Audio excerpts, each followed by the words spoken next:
장요나 선교사님은 베트남의 언더우드라 불리는 귀한 분이신데요. 선교지에서 일어나는 사도행전의 기적들 전해드립니다.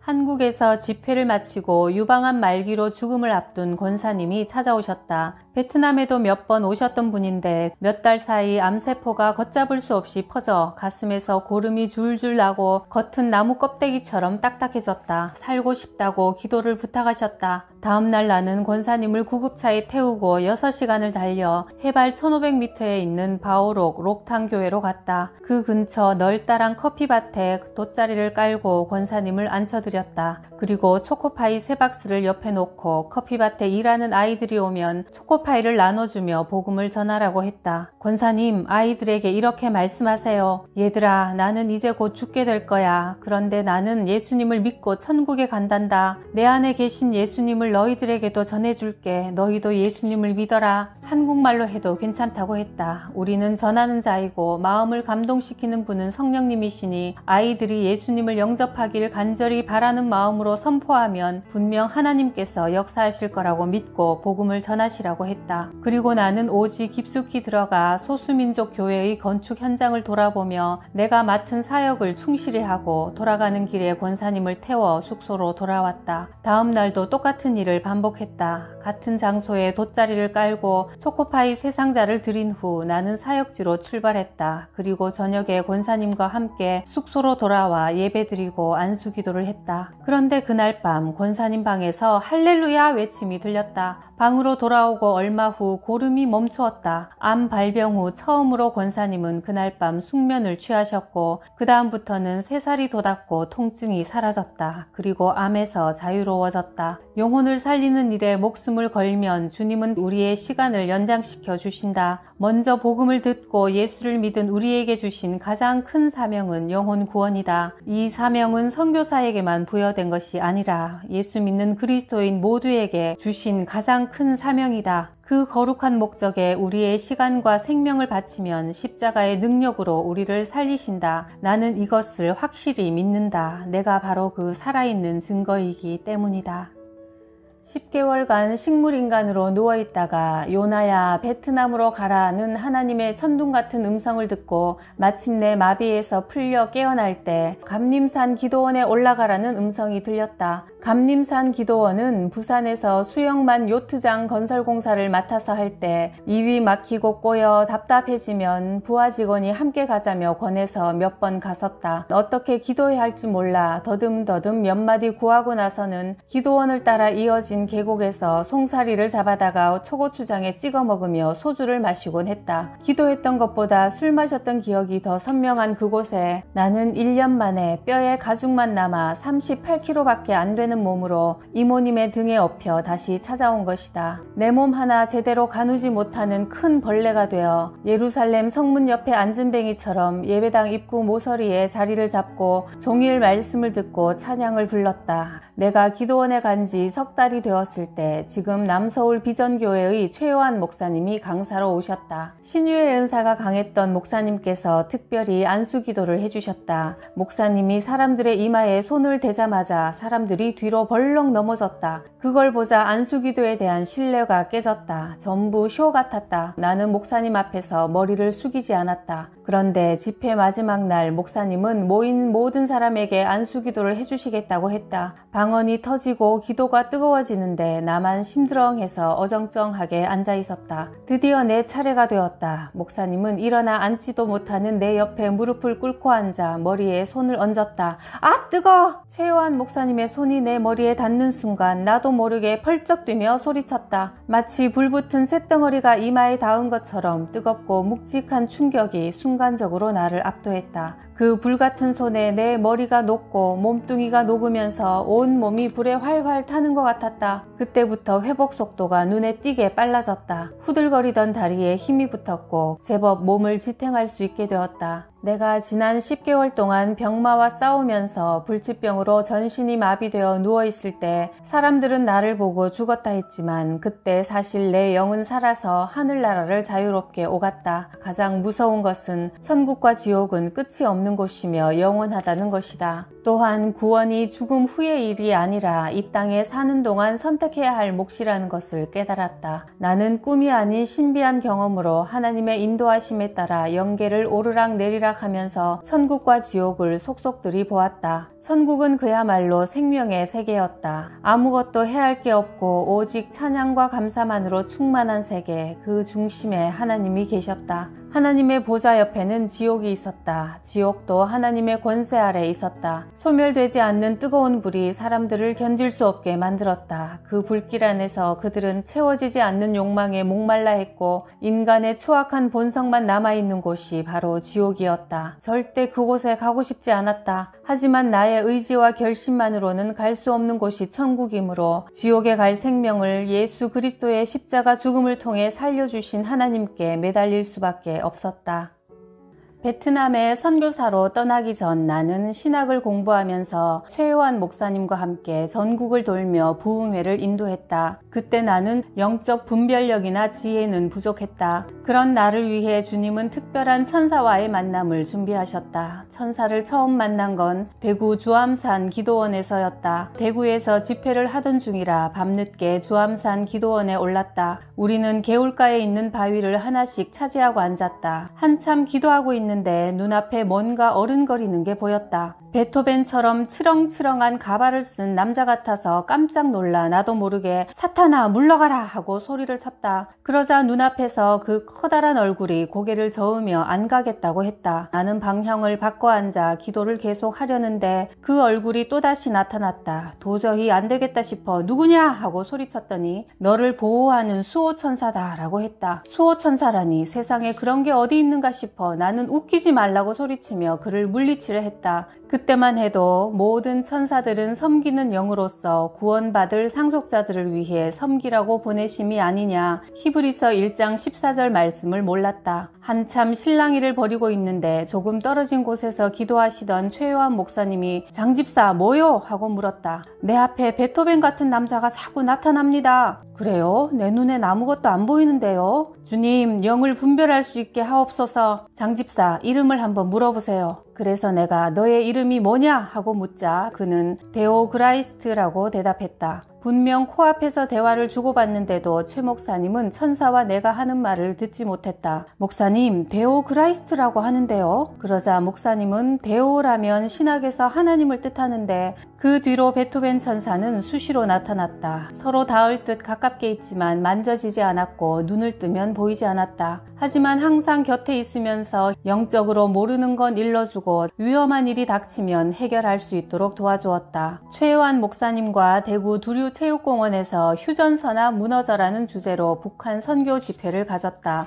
눈코 뜰 새 없이 바쁜 일정에 집회 이틀째 되던 날 잠깐 눈을 붙이러 봉고차에 들어가서 깜빡 잠이 들었는데 누가 다급하게 나를 흔들어 깨웠다. 일어나 보니 베토벤 천사가 다짜고짜 빨리 일어나서 밖에 나가보라고 했다. 성화에 못 이겨 비몽사몽간에 집회 장소 입구 쪽으로 갔더니 어느 권사님이 내게 헐레벌떡 달려와 종이 한 장을 보여주며 목사님 이것 좀 보세요. 이상해요 라고 하셨다. 권사님은 방금 대구은행에서 최요한 목사님께 헌금을 송금했는데 입금표 영수증에 다른 이름이 나왔다며 그 이름을 가진 목사님이 계신지 확인을 해달라고 하셨다. 낯선 이름이었다. 그 계좌는 북한 선교대회 기간 동안 성도들이 헌금할 수 있도록 개설한 것인데 하지만 은행에 가기엔 너무 피곤해서 잠깐만 쉬었다 가려고 다시 눈을 붙였는데 베토벤 천사가 나를 또 흔들어 깨웠다. 그리고 빨리 은행에 가라고 재촉했다. 할 수 없이 회계 집사님과 함께 가까운 은행 지점에 갔다. 도착하니 영업시간이 끝나 정문은 잠겼고 쪽문만 열려 있었다. 창구 여직원에게 계좌번호를 한번 확인해달라고 부탁하는 순간 그 직원 뒤에 앉아있는 남자 대리의 명찰에 쓰인 이름이 눈에 확 들어왔다. 전날 밤 주암산 기도원에서 기도할 때 환상 중에 본 이름과 같았기 때문이다. 나는 여직원에게 통장을 찍어 봐달라고 했다. 그 직원이 기계에 통장을 넣으려 할 때 바로 뒤에 있던 있던 남자 대리가 손님 잠깐만요 하더니 그 통장을 가지고 지점장실로 들어갔다. 그리고 조금 후에 나와서 아무 이상이 없다고 했다. 그러자 베토벤 천사가 본점에 가보라고 했다. 그 계좌의 입출금 내역서를 받아보았다. 확인해보니 우리가 개설한 계좌 말고 숫자 1이 하나 더 붙은 계좌가 있는데 그동안 송금된 돈의 절반이 거기 가 있었다. 분명 착오가 있는데도 남자 대리는 통장에 이상이 없다며 우리를 돌려보냈으니 거기서 문제가 생긴 게 틀림없었다. 우리는 그 대리에게 가서 입출금 내역서를 보여주며 어떻게 된 일이냐고 따졌다. 그러자 그 대리가 우리를 지점장실로 데려갔다. 우리를 보자 지점장은 살려달라고 하면서 무릎을 꿇었다. 지점장이 대리와 짜고 기이한 방법으로 돈을 빼돌린 거였다. 내게 잘못을 고한 지점장은 뜻밖에도 책상 서랍에서 성경책을 꺼냈다. 제가 어려서부터 교회를 다녔지만 권사님이신 어머니가 제발 교회에 나오라고 매주 간곡히 부탁하시는데도 바쁘다는 핑계로 안 나갔습니다. 하지만 이번 주부터는 당장 교회에 다니겠습니다.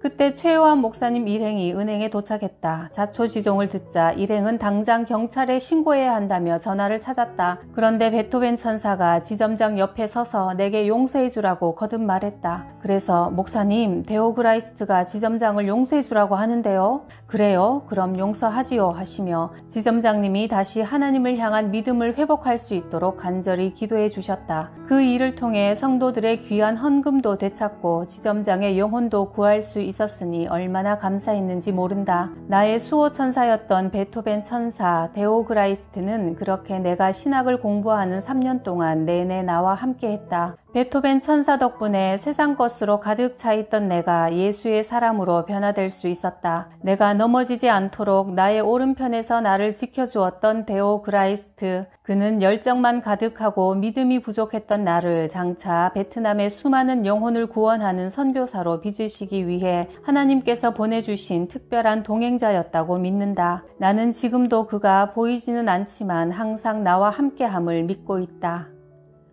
1911년에 다낭을 중심으로 복음이 전파된 남부 베트남은 1940년대는 10만 신자가 될 만큼 크게 부흥했다. 그러나 75년에 공산 정권이 들어서면서 교회와 교인을 말살하여 1989년 내가 베트남에 와서 예수님을 믿으라고 전도하면 예수가 삼성 거요, LG 거요? 라고 물었다. 숨어서 신앙을 지키고 있는 목사와 신자들을 찾아서 교회를 재건해야겠다고 생각했다. 나는 공산화되기 전에 호치민에 있었던 교회들의 주소지를 입수하여 호치민 시내를 중심가부터 사사치 뒤지기 시작했다. 호치민 벤찌동의 높은 빌딩 뒤에 숨겨져 잘 보이지 않던 빈터에 잡초가 우거져 있었다. 잡초 더미를 헤치고 안으로 들어가 보니 썩고 부서져 흉물스럽게 버려진 교회 건물이 남아 있었다. 그 자리에 무릎을 꿇고 앉아 폐허가 된 이 교회를 다시 세워달라고 간절히 기도했다. 그런데 갑자기 뒤쪽에서 기도를 하셨지요? 라고 물었다. 그 남자가 내 손을 덥석 잡았다. 자신은 공산화되기 전에 이 교회를 담임했던 람 목사인데 홀로 남아 교회를 지키고 있다고 했다.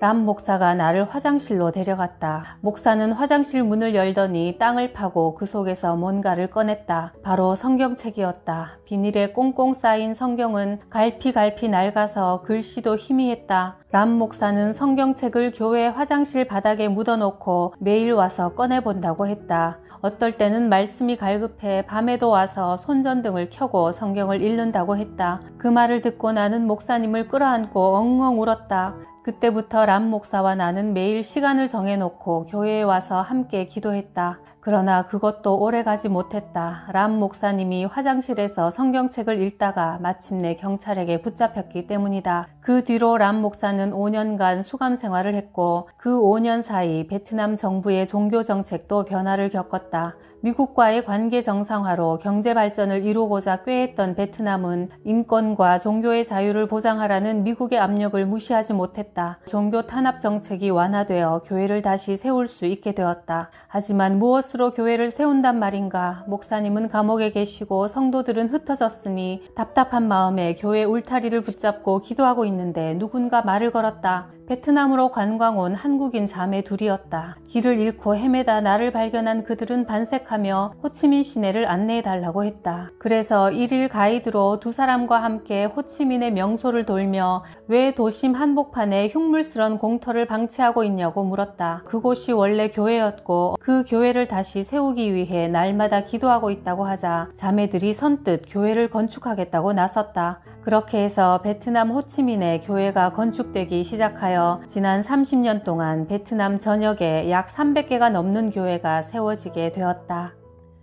30년 전에는 베트남에 언청이라 하는 구순 9개월 환자들이 엄청 많았다. 먹고 살기 힘든 때라 임신 중에 영양을 제대로 섭취하지 못한 탓이다. 태아의 코와 입술이 형성되는 임신 3, 4개월 때 비타민 B12가 부족하여 입술이 제대로 붙지 않아 언청이가 된 것이다. 청소년기가 되면 자신의 모습에 괴로워하며 심지어 자살하는 이들도 있었다. 당시 세문안교회 의사팀과 이화여대 부속병원 의사들이 의료 선교를 와서 수술해준 아이들이 6,300명이 넘는다. 예쁜 입술을 되찾고 나면 본인은 물론 가족들도 다 예수님을 믿겠다고 고백했다. 그러나 한국에서 의료봉사팀이 1년에 한 번 오기 때문에 기회가 한정돼 있어 수술을 못 받는 사람이 나오게 마련이다. 대부분 눈물을 흘리면서도 다음을 기약하며 뒤돌아섰는데 유독 한 자매가 끝까지 내 바짓가랑이를 붙들고 수술해달라고 몸부림치며 울었다. 1년을 꼬박 기다렸는데 바로 자기 앞에서 수술이 끝나자 더 기다릴 수 없으니 제발 수술해달라고 대성통곡하며 나를 쫓아다녔다. 한 동네에 사는 내 친구도 예쁘게 수술받고 시집을 갔는데 나만 이게 무슨 꼴이에요. 수술을 안 해주면 죽어버리겠어요 하며 울었다.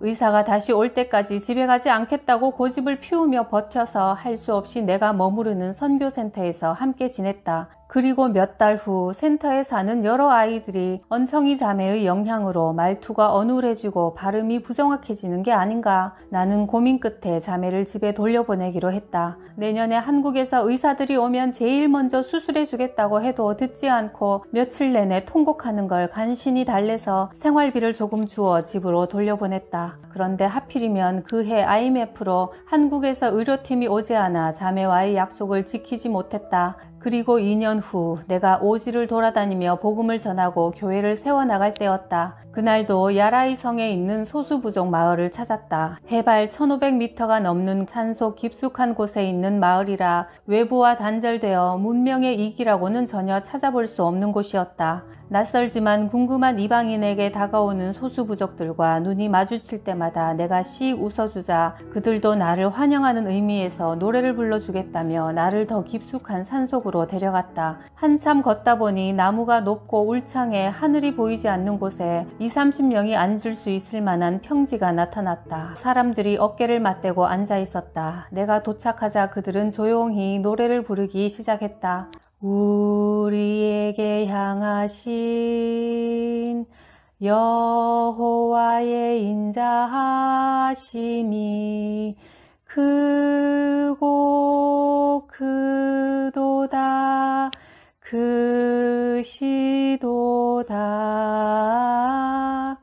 내 귀에 은은하게 들리는 노래는 놀랍게도 한국말로 부르는 찬양이었다. 이 깊은 베트남 산속에서 우리나라 찬양을 듣다니 정말 꿈만 같았다. 이 첩첩산 중에 나보다 먼저 복음의 발자국을 남긴 한국 선교사가 있다고 생각하니 너무 감격스러워 눈물이 나왔다. 대체 누가 이곳에 왔을까? 찬양이 끝나자 그들은 또 다른 노래를 시작했다.